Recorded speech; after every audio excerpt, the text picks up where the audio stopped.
سلام. شاید برای شما چنین اتفاقی افتاده باشه که موتورتون تو مسیر تا حرکت برق پشت کیلومتر یا برق موتورتون کامل قطع میشه.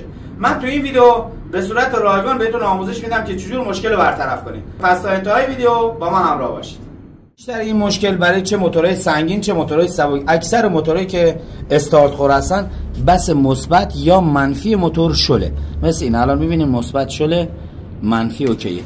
مثبت رو برمی‌داریم، سفتش می‌کنیم، مشکل کل موتور برطرف میشه. ممنون از همراهیتون. سلام. شاید برای شما چنین اتفاقی افتاده باشه که موتورتون تو مسیر تا حرکت برق پشت کیلومتر یا برق موتورتون کامل قطع میشه. من تو این ویدیو به صورت رایگان بهتون آموزش میدم که چجور مشکل رو برطرف کنید. پس تا انتهای ویدیو با ما همراه باشید.